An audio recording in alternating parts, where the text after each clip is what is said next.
Okay, so we're gonna look at pigeon. Pigeon is a great pose. It's a pose that I really struggled with when I started practicing. It's an asymmetrical pose. One hip is in flexion and extension, the other hip is in flexion and lateral rotation, the other leg is in extension, okay? So I'll explain that as we go. So you're going to come into tabletop to start. Then I want you to look at your right hand and you're gonna bring your right knee behind your right hand. You're then gonna shuffle your right toes towards the left. So they're going towards the left, but the knee is staying behind that right wrist. Now from here, tuck your left toe, lift your left knee and start to swivel that foot back, eventually dropping the knee and untucking the toe. Okay, this is where we start to feel into it. There are a few things that I want you to pay attention to. One is the right knee. When your right knee is being put in this position, if you're getting sharp shooting pains, try bringing your right foot back in, so not so far to the left. You can also try flexing your right foot, so kicking into the heel and bringing the toes towards you. If that is too intense, send me a message. I've got another option that you can do, but it's a completely different pose. Another option that you can do as well is, if your hips are super tight, wedging a block or two underneath your right butt cheek. Okay, so you want to be equal between those hips. So if you're tipping one side, which is most likely going to be the left side to take the pressure out of the right hip, see if you can even that out. And if that means placing something under the bum, then do so. Now from here, this is sort of a upright pigeon pose, which is fine. You can start here.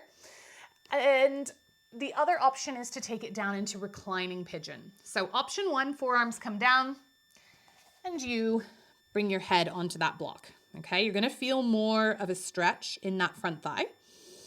You can maybe try to get the head even further down. Some of you might be able to get that head onto the mat, and some of you might be able to extend those arms. Now, when you come into those variations, check that you're not tipping the weight onto one side or the other. Pigeon is a surrender pose, okay? So it's about giving into the pose. And one of the best ways to practice this is to not fidget, okay? Pigeon's a long hold.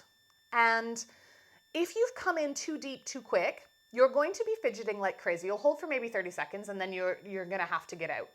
So what I'd rather you do is come to a position that you can maintain and that you can find some stillness and some surrender in. Okay, to come out of the pose, you come back onto the hands.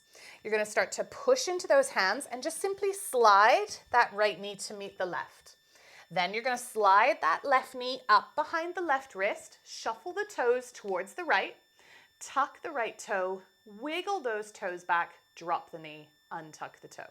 So if you were using the block under the butt cheek, the block now goes under the left butt cheek. Take a moment here. Feel the pelvis sinking down through the center. Take note how the knee feels, the ankle feels. Okay, you can use blankets or pillows underneath if it's like literally the floor and the pressure.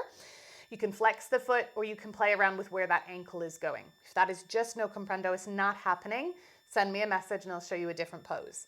Then from here, guys, maybe start to come down. Maybe stay there for a moment. How does that feel? Can I keep those hips equal? Could I stay here for a minute, 2 minutes if I could? Maybe the head comes down, maybe the arms come forward, really doesn't matter. Block, of course, under that head.